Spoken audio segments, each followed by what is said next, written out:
Hola, ¿qué tal? El día de hoy estamos muy contentos porque tenemos una invitada especial, a la doctora Paulina Calderillo, médico especialista en genética, porque tenemos el Día Internacional de la Lucha contra el Cáncer, así es que hablaremos relacionado a este tema. Así es que, doctora, cuéntanos un poquito qué es lo que hace un médico especialista en genética.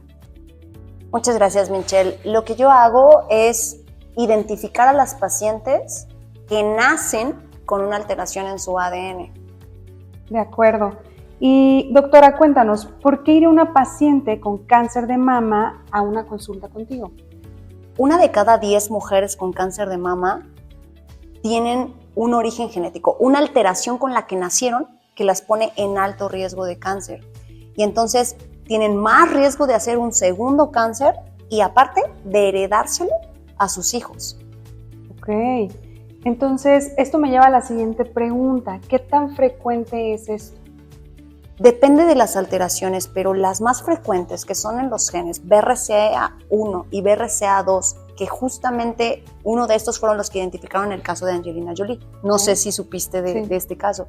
Bueno, más o menos 1 de cada 500 a 1 de cada 1000 tiene una alteración en uno de estos genes. Y algo bien importante a mencionar aquí es que cuando la gente escucha genética, piensa en familia.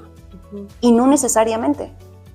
Porque hay 2 maneras en las que puedes obtener o tener una alteración genética. Una es efectivamente que te lo heredaron. Pero la otra es que tú seas un primer caso.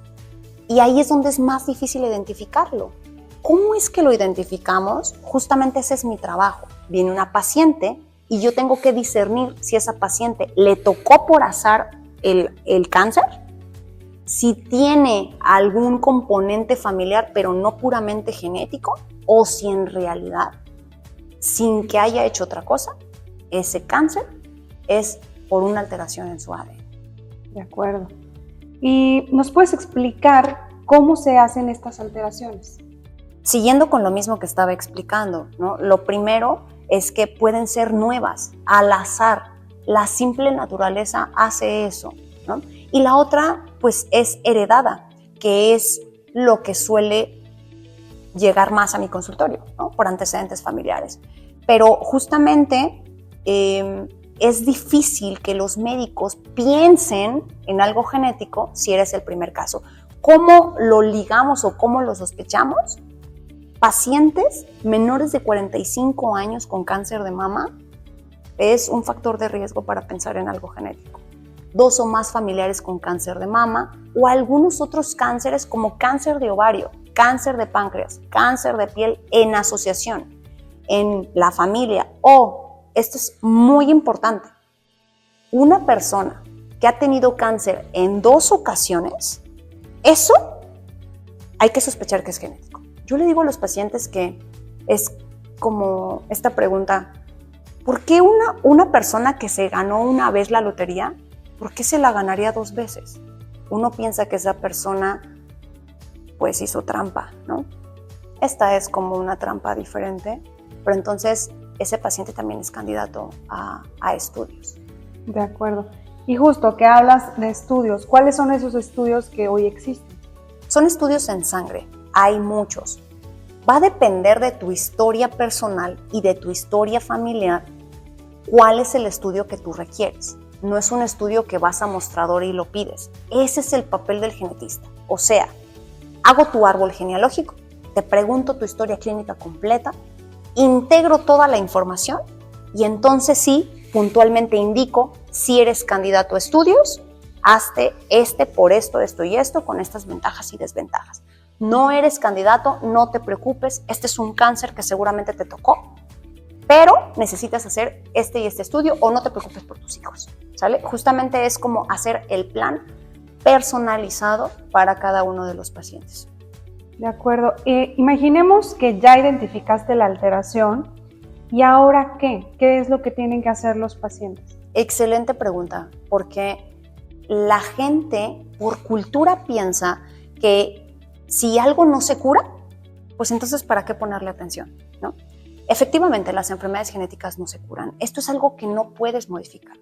Pero si tú sabes que que tienes mayor riesgo de presentar cáncer, entonces puedes generar acciones para prevenir el cáncer, o sea, evitarlo, o por lo menos diagnosticarlo a tiempo.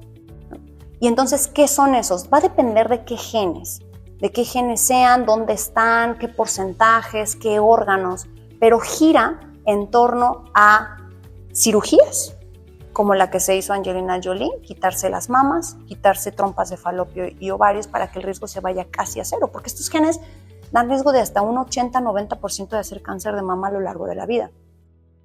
Pero también puede ir a la indicación de hacerte estudios cada tanto para prevenir a tiempo.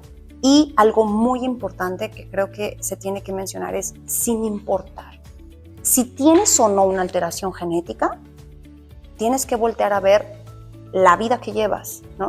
De qué manera te estás protegiendo con lo que comes, con el ejercicio que haces, con la calidad y la cantidad de sueño, sin importar qué es lo que hay en tu ADN. De acuerdo, pues muchísimas gracias, doctora. Creo que nos has ampliado la información y de eso se tratan estas cápsulas, estas entrevistas, de poder acercar la información a la gente para que puedan acercarse con especialistas a tiempo, ¿no? Y detectar este tipo de enfermedades, como bien lo mencionaste, pues a tiempo. Entonces, si gustas compartirnos tu información para quien esté interesado, pues pueda agendar una consulta contigo. Claro que sí, yo estoy en el Hospital MAT, Celaya, en el segundo piso, Torre 1, el consultorio 208, y pueden agendar consulta al 461-183-5882. Y también pueden encontrar mucha más información en mis redes. Yo soy generadora de contenido, mi principal red es TikTok, pero también me puedes encontrar en Instagram. Estoy como doctora Paulina Calderillo y de lo que hablo es de genética. Entonces será un placer, Michelle. También pueden encontrar más información en la página www.geneticare.com.mx y también hay redes en relación a Geneticare, que es justamente mi clínica. Gracias, ha sido un placer. Gracias. Estoy para servirte.